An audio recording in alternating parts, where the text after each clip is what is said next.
Carly and Dakota moved to California shortly after they had their son, Matt. The couple had managed to start a successful photography business and made some sound investments with their money, which allowed them to move into a large house in a relatively small town. It was like something out of a dream for the couple, who had previously been living in a small two-bedroom apartment in New York City. They never in their lives would have imagined being able to move across the country and do what they loved. Their new house had 2 floors, and there was a 4-car garage attached to it that the couple ended up converting into a photo studio and workstation. There were 4 bedrooms on the inside, one for Dakota and Carly, and one for their son, and the other 2 got turned into extra storage space and a small exercise area. The first couple of years that they lived in the house were great, and the family couldn't have been happier. The photography business continued to pick up, Matt was attending a decent elementary school and made a ton of new friends, and Carly had recently discovered that the family was expecting another child. This was happy news for the couple who had been talking about having another kid, and before long, the extra storage room was in the process of being converted into a bedroom perfect for the new baby. Dakota had hired a contracting company to come and tear up the carpet and then paint the walls of the room so everything could be perfect. And for the first week that the contractors were working, there were no issues. That all changed one day when Carly returned home from dropping Matt off at school. You see, Carly would typically run errands after dropping Matt off, and contractors were trusted enough to be left alone in the house while they worked. Well, when Carly returned home early one day, she was shocked to see that one of the men was going through some of the boxes that had been moved out of the room that they were supposed to be working on. Carly walked in the front door and saw one of the workers with his hands inside one of the boxes, and when he realized that he had been caught, he pulled his hands out, and Carly could hear the sound of her rings falling back into the jewelry box below. The worker tried to explain himself by claiming that the box had fallen over and he was simply putting everything back, but Carly was furious, and when she told the worker's boss and her husband about the incident, they ended up firing the contractors and were determined to finish the paint job by themselves. Matt can still remember that night because he could tell that his mother and father were hurt by something, and he hadn't really ever seen that before.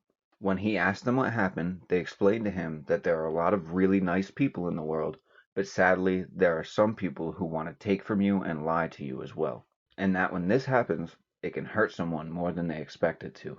Matt didn't quite understand what they meant by this, but he knew it was important, and it was something that would stick with him for the rest of his life. The next few days, the dynamic in the house slowly returned to normal, and everyone seemed to be in good moods again. It was about 7 in the morning, and Dakota had begun getting Matt's breakfast ready for him before the family could start their day. After eating some food and getting their son ready for school, the 3 began walking out toward their car, which is where Dakota noticed something odd at the end of their driveway. As he went to open up the driver's side door, he quickly glanced towards the road and noticed something that was like an orangish-brownish color sitting at the end of their driveway. As soon as he focused on it, he could tell what it was. For some reason, there was a small grouping of cigarette butts lying on the ground. This was strange for a few reasons, the first being that neither him nor his wife smoked, and as far as they knew, none of their neighbors did either. Not only that, but there were about 8 of the dead cigarettes, which almost made it seem like someone had been standing in front of their house for quite a while, just smoking cigarette after cigarette. Dakota tried to wrap his head around why they would be there, but when Carly let him know that they were running late and had to get Matt to school, he quickly pushed it out of his mind, and the family hit the road. For the rest of that day, Dakota couldn't get the cigarette butts out of his mind. Why would someone be smoking outside of their house? He honestly didn't think it was a big deal at the time, but he definitely found it odd. So Dakota ended up asking Carly if she might know anything about them, and she was just as confused as he was.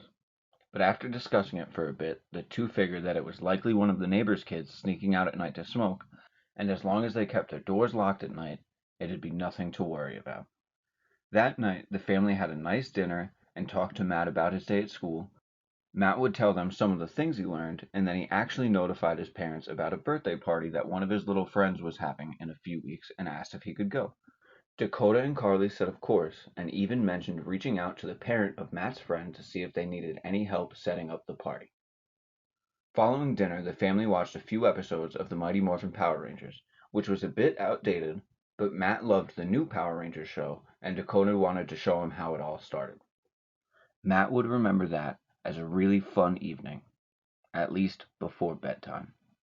When it came time for Matt to go to bed, His mother and father tucked him in, left his TV going on an hour sleep timer, and then began getting themselves ready for sleep as well.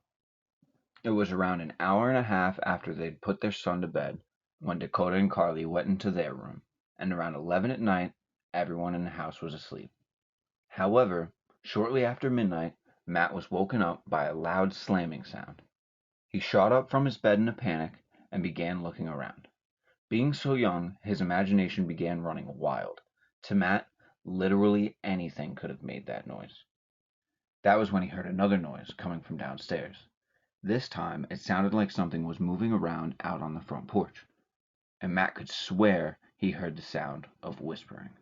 He couldn't take it anymore, and overwhelmed with fear, Matt leaped out of his bed and ran as fast as he could past the hallway bathroom and into his parents' room. Dakota and Carly sprang up from their bed at the sound of their bedroom door being thrown open. As soon as they saw the look on their son's face, they asked him what's wrong, assuming that he must have had a nightmare or something of that sort.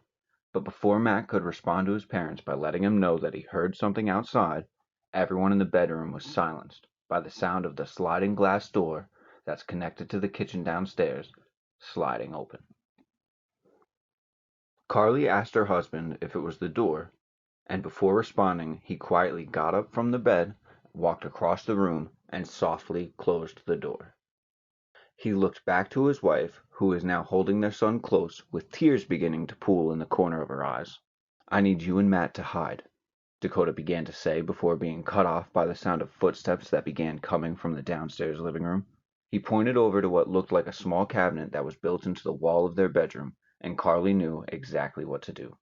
You see, the cabinet was never actually finished properly, and because of that, one of the walls on the inside was completely open, and someone small would have no problem crawling deeper into the cabinet and hiding themselves in the wall. Carly was much too large for this, but both of the parents knew that if anyone could hide in there, it would be Matt. The two quietly instructed their son to get inside the cabinet and told him to make his way toward the wall, but not to go too far in. They could both tell that their son wasn't entirely comfortable with this plan, but after explaining to him that he had absolutely needed to do this, and that they would get him as soon as the bad people were gone, he did as his parents told him to, and hid himself away. Once Matt was inside of the cabinet, Dakota passed Carly a few small boxes and loose articles of clothing to put in the cabinet in order to obstruct the view of anyone who might check it out. Matt did his best to remain calm as his hiding place grew darker and darker. He still wasn't fully aware of what was going on, but everything in his body was telling him to be still and be silent. As soon as they had successfully hidden their son away, the two parents began looking for a place to hide themselves, but by that point, it was too late. Matt did everything he could not to scream from the crawl space as he felt the walls shake and heard the slamming of his parents' bedroom door being thrown open. Carly let out a loud scream, and Matt could hear his father struggling, which was followed by the sound of him grunting and groaning in pain. From the darkness, Matt could hear what sounded like multiple grown men ordering his parents around and making demands. He was unclear at the time of what they might have wanted, but he knew it wasn't good. Matt hid in his hiding space for hours, doing his best to remain silent.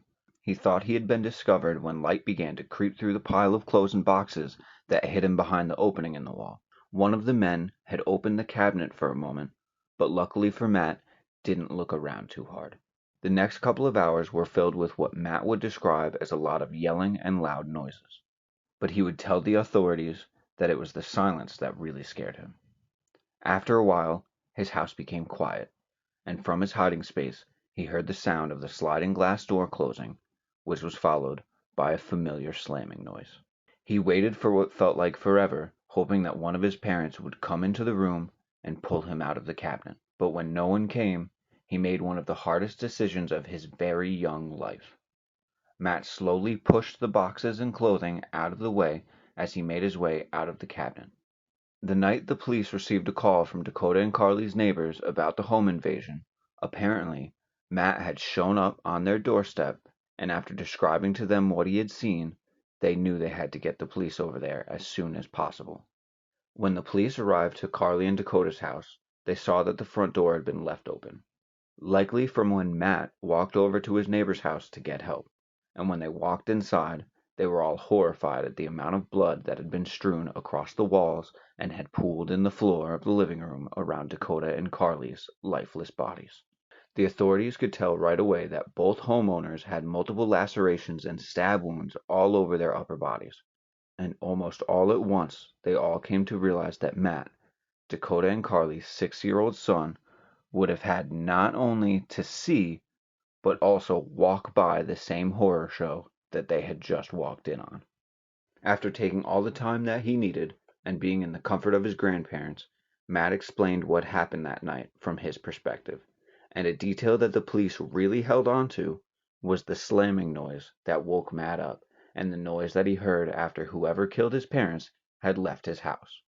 It didn't take them long to figure out that it was likely the sound of car doors opening and closing when the killers arrived and left, and this was information that would end up leading the police to whoever had done it.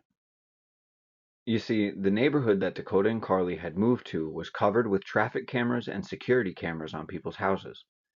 This meant that it didn't take long for the police to have footage and pictures of the vehicle and license plate that the people who killed Matt's parents had been using.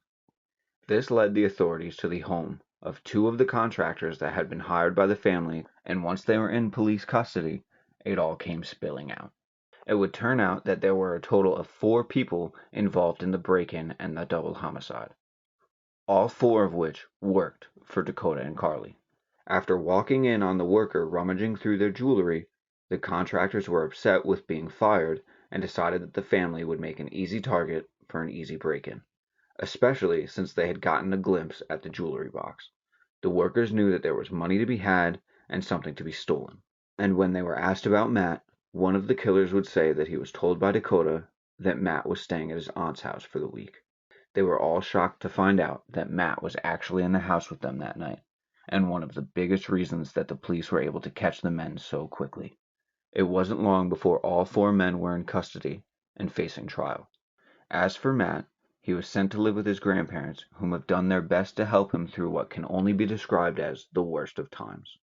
Nothing can bring back what Matt lost that day. He lost a mother, he lost a father, and he lost a little sibling that was only a month and a half from being born.